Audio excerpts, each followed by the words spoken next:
더럽게 되었으니 이는 그들이 율법을 범하며 율례를 어기며 영원한 언약을 깨뜨렸음이라. 그러므로 저주가 땅을 덮고 그 중에 사는 자들이 정결함을 당하였고 땅의 주민이 불타서 만져가셨도다. 새 포도즙이 슬퍼하고 포도나무가 쇠잔하며 마음이 즐겁던 자가 다 탄식하며 솟으시는 기쁨이 그치고 즐거워하는 자의 소리가 끊어지고 수금하는 기쁨이 그쳤으며 노래하면서 포도주를 마시지 못하고 독주는 그 마시는 자에게 쓰게 될 것이라. 약탈을 당한 성들이 끊어지고 신나가 젖혀서 물러나서 없으며 포도주가 없으므로 거리에서 부르짖으며 모든 즐거움이 사라졌으며 땅의 기쁨이 소멸되었도다. 성문이 황홀하고 성문이 파괴되었다. 괜찮습니다. 세계 민족 중에 이러한 일이 있으리니 곧 강남나무를 흔든 깎고 포도를 거둔 후에 그 남은 것을 주음 같을 것이니라. 아멘. 일주일 동안 또 못 뵀는데 축복하는 시간 같습니다. 여러분 축복합니다. 축복합니다. 우리 창희 부부 오랜만에 왔어요. 창희 부부 환영합니다. 홍수와 산불, 지금 미국 같은 경우에 산불이 대단히 심하죠. 그리고 코로나19 이런 자연재해와 질병이 점점 더 심각해져 가고 있습니다. 이제껏 인류가 경험하지 못했던 것들입니다. 잠깐 우리 한번 뉴스를 한번 시청하시고 그리고 말씀을 같이 나누도록 하겠습니다. 보신 것처럼 지구온난화가 미칠 파장은 심각합니다. 그런데 지금처럼 온실가스를 계속 뿜어내면 불과 8년 뒤 지구온도가 1.5도 높아진다고 합니다. 1.5도보다도 더 많이 뜨거워지면 꼭 비만만 녹는 게 아니라 물과 식량이 부족해집니다. 박사국 기자입니다.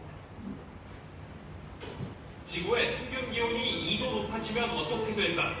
극단적인 폭염에 노출되는 인구는 4억 2천만 명이나 늘고 기후변화로 물과 식량이 부족해지는 취약계층은 4배로 많아집니다. 연간 어획량의 감소 폭도, 식물이나 척추동물이 멸종될 위험도 커집니다. 북극뿐 아니라 남극도 녹아내리면서 기온 상승의 폭은 더 커지게 됩니다. 해수면은 4m 넘게 높아져 세계의 주요 연안 도시가 물에 잠깁니다. 기온 상승폭을 1.5도로 묶어야 한다는 전 세계가 머리를 맞댄 이유입니다. 그런데 상황이 좋지 않습니다.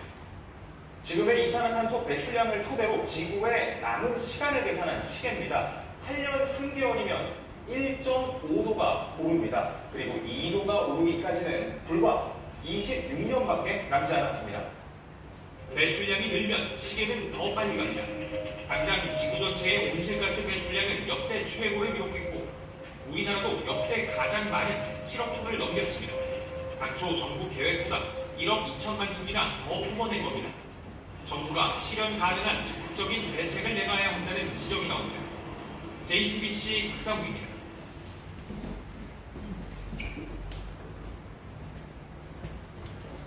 그렇게 충격적으로 들리지 않는 뉴스인 것처럼 보일지 모르지만 좀 설명을 제가 해드리겠습니다.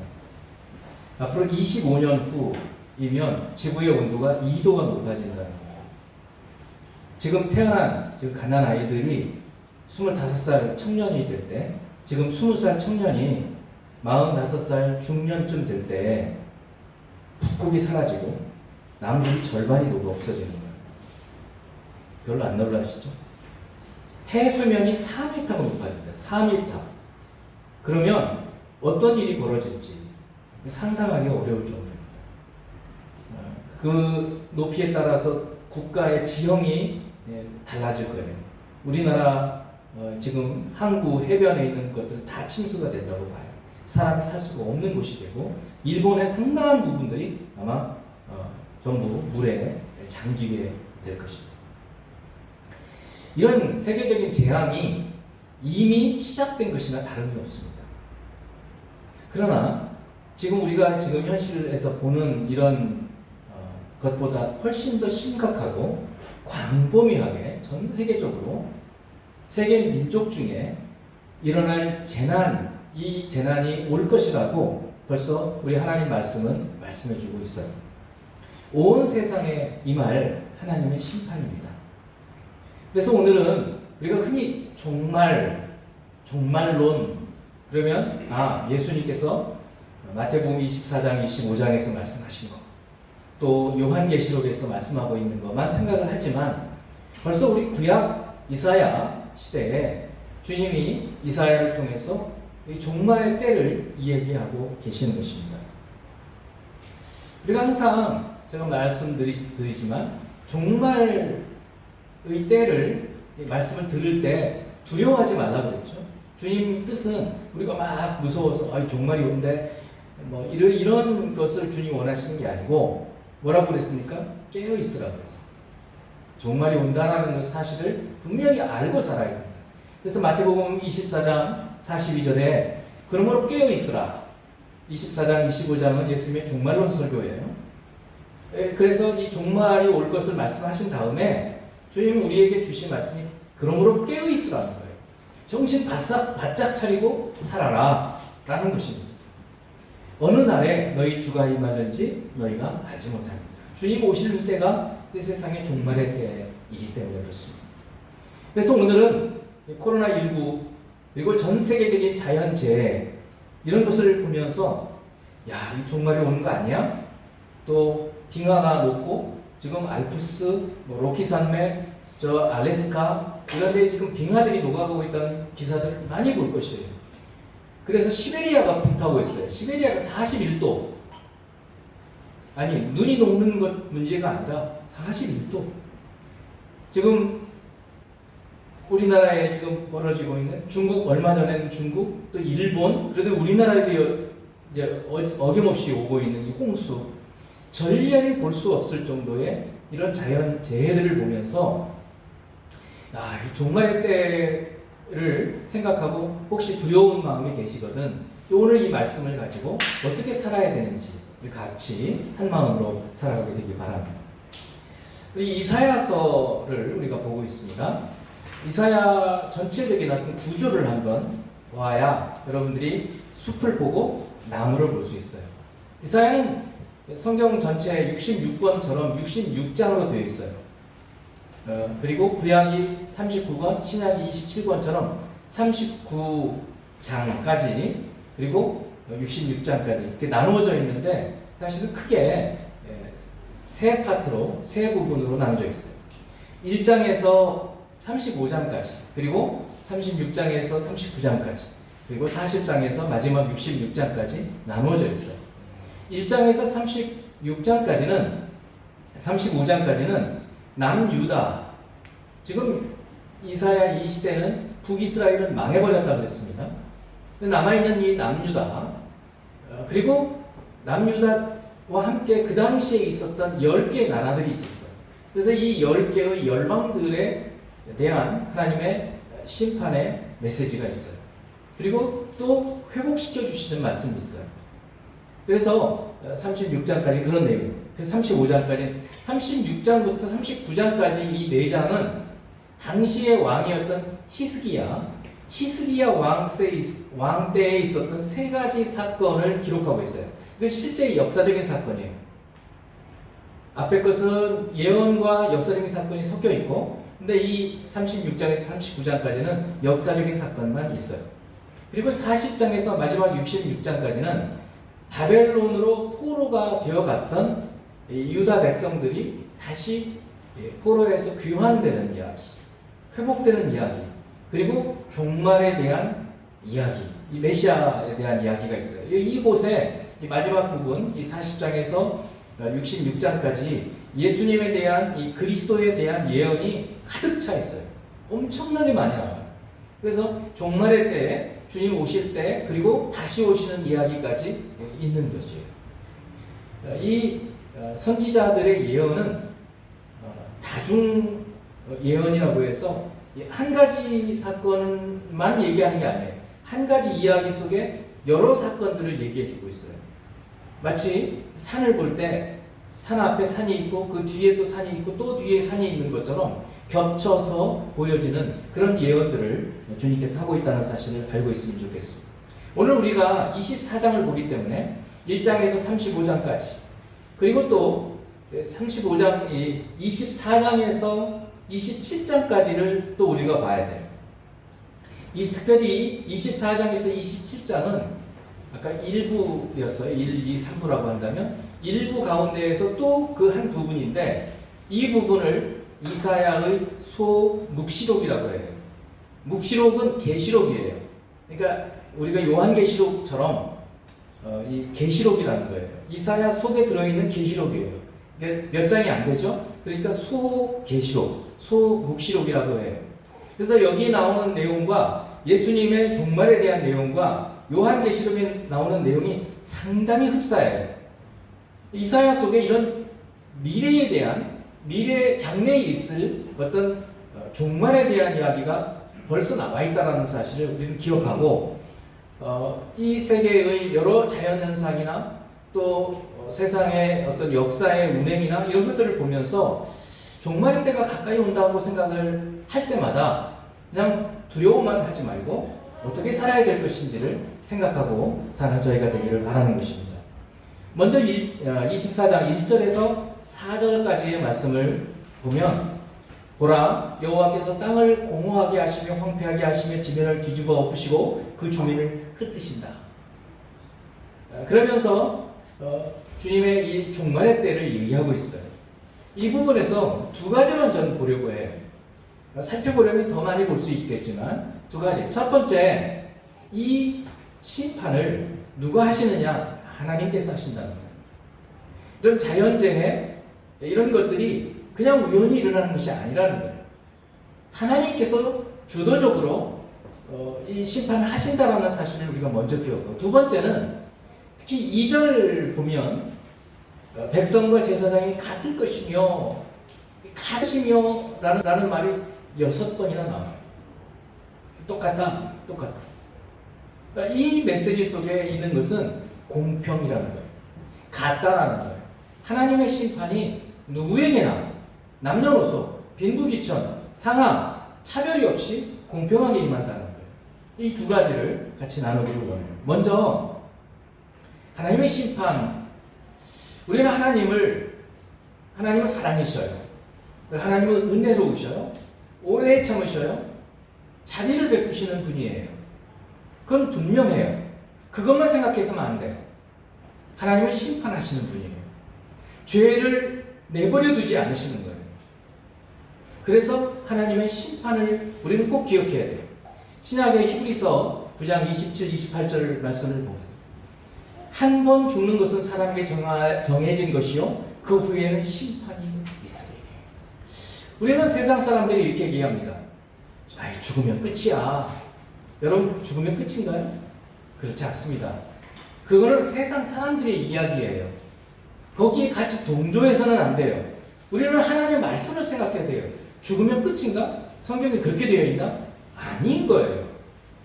죽음 후에 무엇이 있다고요? 심판이 있어요. 우리 개인의 종말 후에 지구 온 이 세상에 종말이 또 있는 거예요. 죽은 다음에 천국에 들어갈 때 하나님께서 보좌에 앉으셔서 죽은 자들을 다 일으키고 심판하시는 때가 온다 그러는 거예요. 그래서 하나님의 심판이 반드시 있다는 사실을 우리는 꼭 기억하고 살아야 돼요. 심판이 없다고 생각하면 아무렇게나 하고 살아요. 근데 하나님은 그렇게 살지 않기를 원하시는 거예요. 반드시 하나님의 심판이 있다는 것입니다. 두 번째는 아까 2절 말씀에서 6번이나 같을 것이며, 백성과 제사장이 같을 수가 없어요. 오늘날 목사와 성도들은 같습니다. 만인 제사장이에요. 그러나 구약시대에 백성과 제사장은 달라요. 하나님과 백성 사이에 제사장을 세워뒀어요. 지금도 천주교는 그렇게 생각하고 있어요. 그런데 신약은 그렇지가 않아요. 만인이 제사장이라고. 근데 구약시대에는 백성과 하나님 사이에 제사장을 두셔서 제사장의 역할을, 특별한 역할을 하게 하셨어요. 그런데 오늘 말씀을 보니까 백성과 제사장이 같다는 거예요. 어떻게 종과 상전이 같습니까?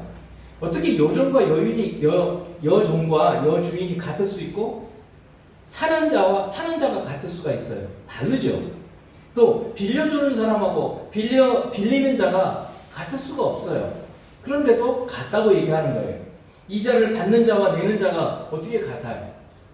그러면 뭐가 같다라는 얘기일까? 하나님의 심판이 동일하게 임한다는 거예요. 하나님의 심판은 다르지 않다는 거예요. 공평한 심판이시라는 거예요. 그러므로 여러분, 우리가 생각해야 될 것이 있어요. 내가 많이 가졌다고, 내가 지위가 높다고, 혹은 다른 사람보다 뭔가를 많이 알고 있다고 해서 아무렇게나 그 지위가 낮은 사람들, 돈이 없는 사람들, 이런 사람들에 대해서 함부로 대해서는 안 된다는 거예요. 소위 갑질을 하는 것은 하나님의 심판 앞에서 아주 벌을 받을 그런 얘기라는 거예요. 그러므로 우리가 지난번에 말씀했지만 우리가 평소의 삶에서 허리띠를 뗀다고 그랬죠? 무슨 띠라고 그랬습니까? 겸손의 띠라고 그랬어요. 겸손의 허리띠를 메고 하나님 앞에 살아야 될 것을 오늘 이 하나님의 심판, 그리고 하나님의 같을 것이며의 심판, 공평하신 심판 앞에서 우리가 기억을 하고 살아가야 될 일이에요. 두 번째 우리가 생각해야 될 것은, 그럼 하나님은 왜 심판하시느냐예요. 심판의 이유가 있어요. 5절 말씀입니다. 우리 같이 한번 읽어볼까요? 시작. 땅이 또한 그 주민 아래서 더럽게 되었으니 이는 그들이 율법을 범하며 율례를 어기며 영원한 언약을 깨뜨렸습니다. 그러니까 하나님께서 심판하시는 이유가 두 가지가 있는데, 율법과 율례를 어겼다는 거예요. 그리고 두 번째는 영원한 언약을 깨뜨렸다는 거예요. 율법과 율례는 같은 거예요. 여러분 이제 하나님 율법과 율례 그러면 하나님의 법, 성경, 십계명 이거 생각하실 거예요. 맞아요. 근데 거기에 그치지 않아요.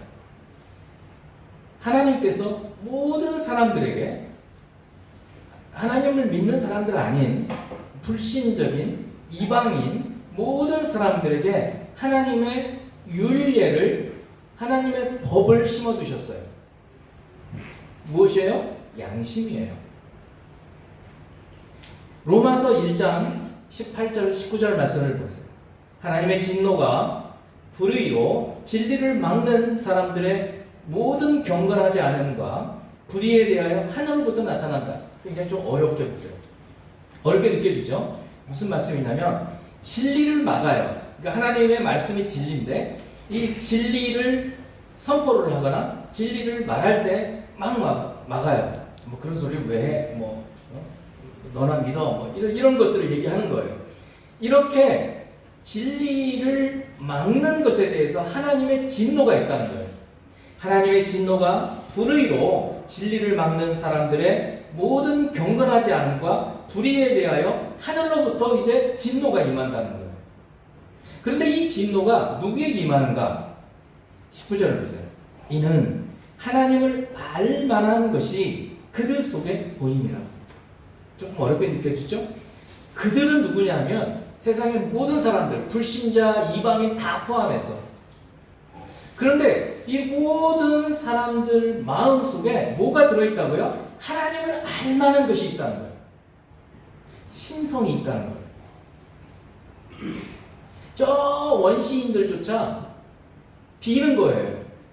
무엇에 대한 마음이 있느냐? 알지 못하지만 하나님의 마음이 있는 거예요. 모든 민족마다 종교가 있어요. 이 하나님에 대한 마음인 거예요. 그것이 양심이에요. 그런데 이제 그것이 타락되어서 우상을 만들어 놓고 섬기는 거죠. 그래서 이렇게 하나님을 알 만한 신성을 모든 사람에게 주셨고 양심을 주셨기 때문에 나는 하나님의 법을 몰라서 못 지켰어요. 이럴 사람이 없다는 거예요. 모두가 다 하나님 앞에서 심판을 받게 되어 있다는 것이에요. 이것이 로마서 1장의 이야기예요. 2장은 율법을 가진 유대인들에 대한 하나님의 심판 얘기하는 거예요. 그래서 하나님을 알든 모르든 하나님께서 심어주신 이 양심의 법, 율법 이것을 통해서 하나님의 뜻을 따라 살아가도록 하셨어요. 이것이 율례와 율법이에요. 이걸 근데 깬다는 거예요. 어긴다는 거예요. 그래서 심판이 온다는 거예요. 두 번째는 영원한 언약을 깨뜨렸다는 거예요. 24장 5절 말씀. 자, 이제 이 영원한 언약에 대해서는 조금 힘이 드셔도 잘 끝까지 들어보세요. 이 영원한 언약이라는 말이 신구약 성경 모두 합해서 13번 나오는 말이에요. 대단히 중요한 말이에요. 첫 번째는 창세기 9장 16절에 나타나요. 노아의 홍수 때 이야기예요. 무지개 언약이에요. 무지개가 구름 사이에 있으리니 내가 보고, 하나님이에요. 하나님께서 나 하나님과 모든 육체를 가진 땅의 모든 생물 사이에, 지금 이 노아 때는요 아브라함이 훨씬 이전이에요. 그러니까 아브라함을 택해서 이스라엘 백성 선민으로 택한 이스라엘 백성들이 있기 전 모든 인류, 지금 우리 이 사람들은요 노아의 후손들입니다. 노아의 세 아들들의 후손들이에요. 그러니까 이 노아의 때에 벌써 하나님께서 모든 인류, 모든 사람들에게 이 영원한 언약을 맺는 거예요. 무지개 언약이에요. 무지개가 구름 사이에 있으리니 내가 보고 나 하나님과 모든 육체를 가진 땅의 모든 생물 사이에 영원한 언약을 기억하리라 그랬어요. 그러면 이 영원한 언약은 뭐냐? 이 영원한 언약을 깬다는 건 뭐냐? 바로 위에 9장 윗부분을 보면 무엇인가 하면 이제 홍수로 모든 사람들을 다 징벌을 하신 다음에 노아의 세 아들들을 통해서 후손들이 퍼져나가는데 그 후손들에게 금하는 것이 있어요. 살인이에요. 살인. 피를 흘리지 말라. 그러니까 살인은 하나님의 영원한 언약을 깨뜨리는 거예요. 예수님은 실제로 죽이는 것뿐만 아니라 마음의 미움을 갖는 것조차 살인이라고 얘기하실 정도였어요. 살인. 두 번째 이 영원한 언약은 언제 나타났냐면 그 후에 아까 제가 얘기했던 아브라함 때예요. 창세기 17장 7절입니다. 이제 여호와 하나님께서는 아브라함에게 말씀하세요. 내가 내 언약을 나와 너 아브라함 및 네 대대 후손 사이에 세워서 영원한 언약을 삼고 너와 네 후손의 하나님이 되리라. 이 얘기는 언제 하셨느냐면 아브라함을 하나님께서 부르신 게 창세기 12장이거든요. 17장이면 상당히 시간이 흘렀어요. 자식을 못 얻었잖아요. 99세 때 자식을 주신다고 했어요. 그런데 아브라함이 믿음이 별로 없었어요. 그래서 하나님께서 아브라함과 사라가 어떻게 했느냐면 여종을 택해가지고 이스마엘을 낳게 돼요. 하나님 별로 기뻐하시질 않은 거예요. 하나님의 능력을 믿지를 못하는 거죠. 사실 우리 뭐 어떻게 믿겠어요? 99살 먹은 사람이 어떻게 아이를 낳아요? 그래서 그때 하나님께서 이상한 것을 하게 하시죠. 그게 뭐냐면 할례예요. 할례. 남자들의 이 호경 수술을 하게 만드시죠. 이것은 뭔가 하면 사람의 혈육을 의지하지 말라는 거예요. 늘 기억하라는 거예요. 그러면서 이 할례는 이스라엘 백성의 표예요. 그러니까 하나님 백성의 표로 할례를 시킨 거예요. 이스라엘 백성들이 지금도 합니다. 그래서 옛날 영화 24시라는 영화 있어요. 게오르기오라는 사람이 쓴 소설, 실화 같은 소설인데 노벨 문학상도 받은 소설이죠. 그 영화를 보면 독일 분들이 아우슈비츠로 보낼 때 남자를 어떻게 검사를 하냐면 바지를 벗게 해요. 그래서 성기를 보면 할례를 받았는지 안 받았는지 보고 유대인인지 아닌지 식별해서 유대인이면 가스실로 보냈던 거예요. 그러니까 죽으면서도 하는 거예요. 왜? 하나님 백성의 표니까. 여러분 그럼 신약에서 이 할례는 뭐죠? 세례예요. 우리 세례는 아무 몸에 여기다 뭐 흉터를 내고 뭐 그렇지는 않잖아요. 우리 마음의 표예요. 여러분 세례를 받으셨습니까? 여러분이 세례를 받았다는 것은 별로 아닌 것 같은데도 이건 하나님 앞에서 할례와 같은 거예요. 하나님의 자녀가 된 표예요. 그러면 할례를 받은 이스라엘 백성들이 할례 받지 않은 이방인처럼 살면은요, 그거는 정말 있을 수가 없는 일이에요. 그렇다면 오늘날 세례 받은 하나님의 백성들이 세례받지 않은 불신자들하고 똑같이 살아요. 있을 수가 없는 일인 거예요. 이것이 영원한 언약을 깨는 거예요. 이 영원한 언약을 깨면 하나님의 진노가 있고 심판이 온다. 그 다음에 세 번째 영원한 언약은 출애굽기 31장 16절이에요. 같이 한번 읽어봅니다. 시작. 이같이 이스라엘 자손이 안식일을 지켜서 그것으로 대대로 영원한 언약을 삼으라는 거예요. 뭘요? 안식일을 지키는 거예요. 안식일, 하나님께 예배하는 날로 지키라는 거예요. 예배하는 날을 지키지 않는 것은 이 영원한 언약을 깨뜨린다는 것이에요. 이만큼 우리가 주일을 지키고 예배를 하는 것은 중요하다는 거예요. 그리고 네 번째는 레위기 24장 8절 말씀이에요. 이때도 안식일 얘기예요. 근데 조금 더 깊이 들어갔어요. 안식일마다 이 떡을 여호와 앞에 항상 진설할지니 이는 이스라엘 자손을 위한 것이요 영원한 언약이니라. 또 얘기라. 아까는 안식일을 지키는 거지만 이건 안식일 때 진설병이라고 해서 떡이에요. 떡을 12덩이 12지파를 상징하는 12덩이를 매일 아침에 제사장들이 가서 진설하게 했어요. 반대쪽에는 촛불이 있어요. 7개의 초가 있는. 이것은 어떤 의미일까? 하나님 앞에 신령과 진정으로 예배드리는 걸 얘기하는 거예요. 떡을 드리는 것처럼 자신의 삶을 드리는 거예요. 로마서 12장 1, 2절 말씀을 보면 이 세대를 본받지 말고 하나님의 선하심을 따라서 우리의 몸을 거룩한 산 제물로 드리라고 얘기를 하고 있어요.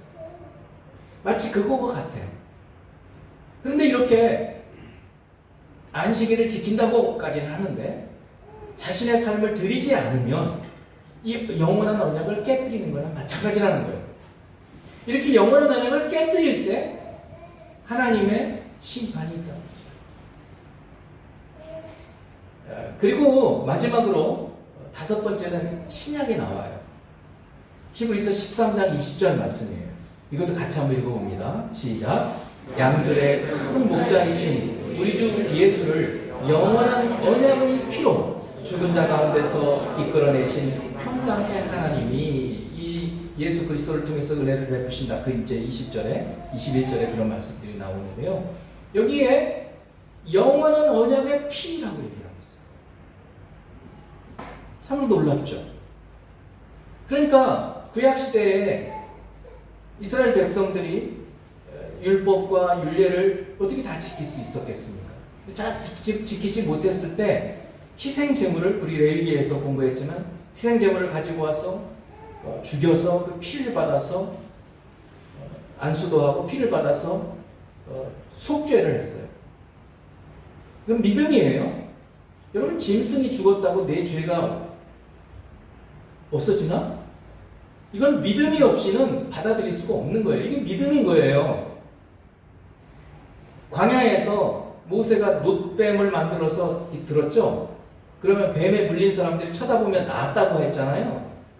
여러분 거기서 무슨 레이저가 발사가 됐을까요? 뭐예요? 믿음인 거예요. 이게 전부 우리가 예수 그리스도의 십자가의 피, 그거 뭐냐? 어린 양의 피인 거예요.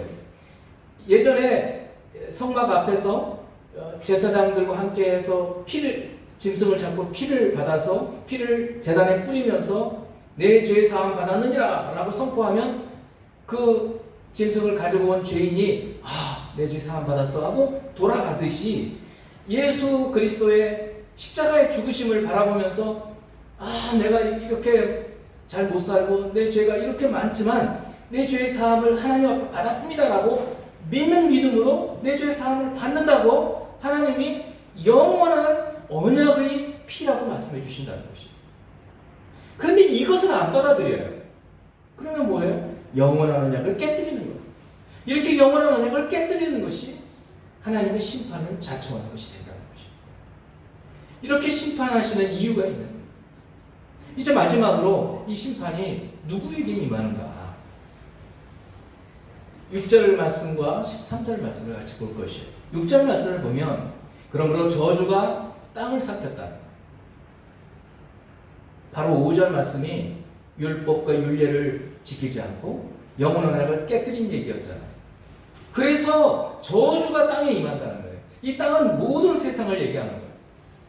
그 중에 사는 자들이 정죄함을 당하였고 땅의 주인이 불타서 남은 자가 적다는 거예요. 13절 말씀 이제 구체적으로 얘기하고 있죠.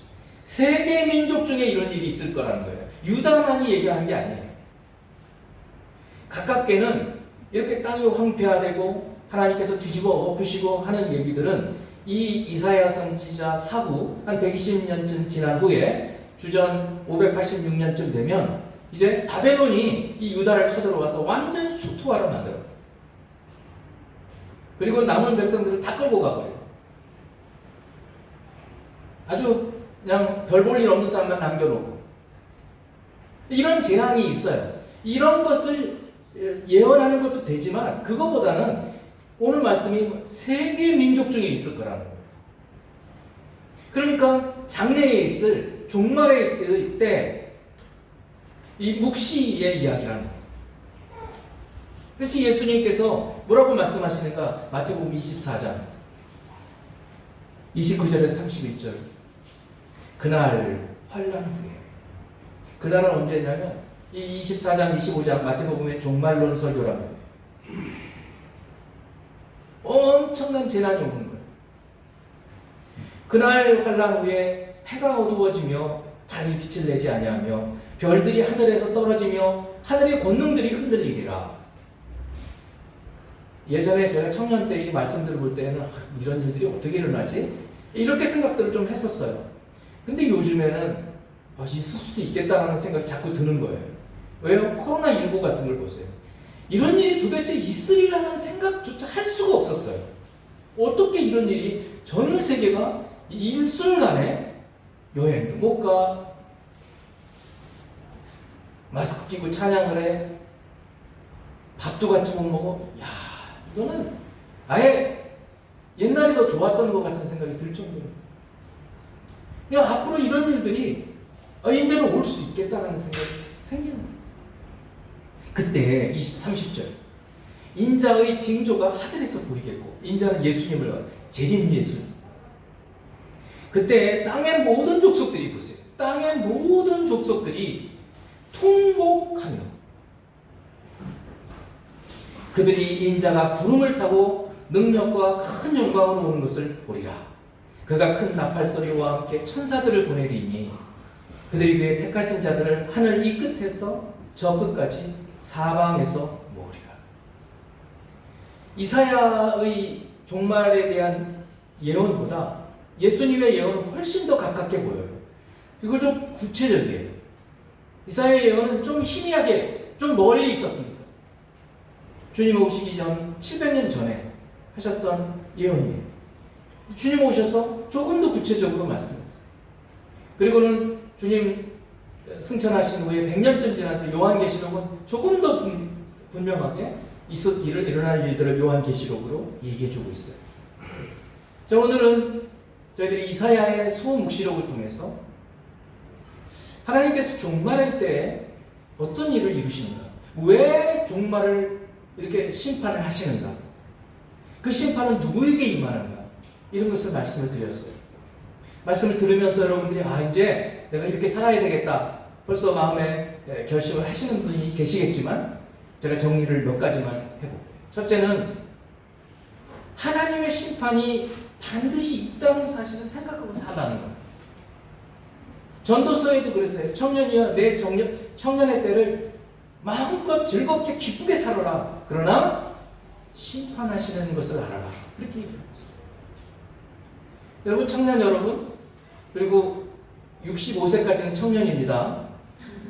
아니, 유네스코에서 새로 그 청년의 기준을 한 거 여러분 알고 계시죠? 65세까지 청년이에요. 그 다음 80세까지는 뭐예요? 장년이에요. 그렇게 생각하고 사셔야 돼요. 그렇게 됐어요, 정말. 그러면 청년의 때에 우리가 뭐든지 해보는 거예요. 특별히 이 코로나 시대에는요, 실행이 답이에요. 이거 할까 말까 이런 생각 할 필요 없어요. 뭐든 해보는 거예요. 근데 죄는 짓지 말아야죠. 그런데 항상 뭘 생각하고 뭐든지 해보려면 하나님의 심판이 있다는 걸 생각해보라. 하나님의 심판을 생각하고 이거 해도 괜찮으면 하는 거예요. 실패해도 괜찮아요. 다시 해보면 돼요. 두 번째는 하나님의 율법과 율례를 깨뜨리면 안 돼요. 영원한 언약을 깨뜨리면 안 돼요. 어떻게 해야 되느냐? 주의 하루 말씀을 묵상하는 거예요. 늘 매번 설교 때마다 저는 이걸 강조하고 있어요. 여기서 벗어나면은요, 죄를 저지를 수밖에 없어요. 혹시 죄를 저질러더라도 하나님 말씀으로 돌아오면 회개할 수 있게 돼요. 회개할 수 있게 되는 거예요. 우리 다 똑같아요. 그래서 하나님 말씀을 어떻게든지 붙잡고 살아라는 거예요. 언약을 기억하고 살아야 돼요. 아까 모세 때, 노아의 홍수 때, 아브라함 때, 레위기 때, 출애굽기 때, 그리고 히브리서까지 얘기하면서 그 영원한 언약을 사실은 우리가 이미 알고 있는 거예요. 뭐로 요약될 수 있느냐? 십계명으로 요약되고, 그리고 예수님의 이 구속 사역으로 요약되는 거예요. 우리가 다 알고 있는 거예요, 사실. 그걸 따라서 사는 것이. 그리고 세 번째는 좀 더 구체적으로 영원한 언약의 피, 예수 그리스도의 그 속죄하심, 이거는요 날마다 매 순간마다 생각하고 살아야 되는 거예요. 이게 은혜거든요. 지금은 율법 시대가 아니에요. 하나님의 은혜 시대예요. 우리가 다른 사람이 뭔가를 좀 잘못해도 이 은혜로 용서하고 용납해주고 넓은 마음을 가져야 돼요. 율법대로 살 수가 없어요. 그래서 예수님의 피의 이 영원한 언약을 우리가 기억하고 그 은혜로 하나님의 구원을 받는 거예요. 그래서 그 은혜 때문에 하나님의 심판 앞에서 우리는 의롭다함을 얻게 될 것이죠. 그리고 마지막으로는 예수님의 마태복음 28장의 대사명 말씀이 있어요. 우리는 이렇게 하나님의 말씀 안에서 의로워졌어요. 예수 그리스도의 피로 우리는 거룩해졌어요. 그러면 나머지 사람들은 어떻게 하느냐? 이 하나님의 세계 모든 민족에게 임하는 이 심판을 받고 정죄함을 받을 수밖에 없게 되는데 어떻게 해야 될까요? 복음을 전해야 되는 거예요. 가깝게 우리 고륙 친척을 위해서 우리 그래서 열심히 기도하고 있는 거예요. 그들뿐만 아니죠. 더 범위를 넓혀서 해외에 있는 사람들, 우리 선교사님들을 통해서 사역하고 있죠. 선교사님들을 위해서 기도해 주시는 것이 여러분이 선교하는 일이에요. 선교사는 나가는 선교사가 있고 보내는 선교사가 있어요. 실제로 나가는 선교사들은 나가서 사역하는 선교사님들이에요. 우리와 같이 기도하고 후원하는 사람들이 보내는 선교사예요. 이 일들을 하는 것이에요.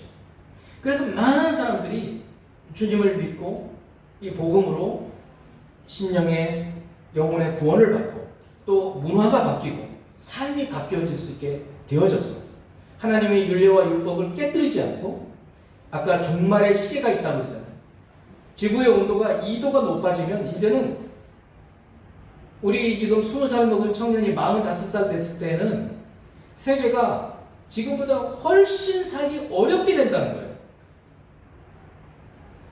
아마 한반도는 이미 열대가 되어버렸을지 몰라요. 그때가 돼요. 그리고 물이 어디까지 차올라오고 있을지 알 수가 없어요. 달동네가 제일 비싼 동네가 될 거예요. 그러니 이제 어떤 일이 벌어질지 우리가 어떻게 알겠어요? 이런 시계들을 늦춰가고 하나님의 재앙이 그래도 많은 사람들이 복음을 받아들여서 구원을 얻고 난 후에 임할 수 있게 되기를 우리는 힘써야 되는 것입니다. 그래서 우리가 전도나 선교가 교회를 더 확장하는 그런 의미가 아닙니다. 우리 교회 나오지 않으셔도 되는 거예요. 나올 수 없는 분들 계셔. 생명의 만나를 꼭 가지고 가셔서 매주마다 전해주세요. 너무너무 좋은 평가들도 받고 그러셔요. 이것이 우리가 전도하는 일이에요. 마지막 네 번째, 모든 민족을 제자로 삼아서 심판에서 정죄에 당하지 않도록 조금이라도 우리가 할 수 있는 일들을 하기를 주님 원하시는 것입니다.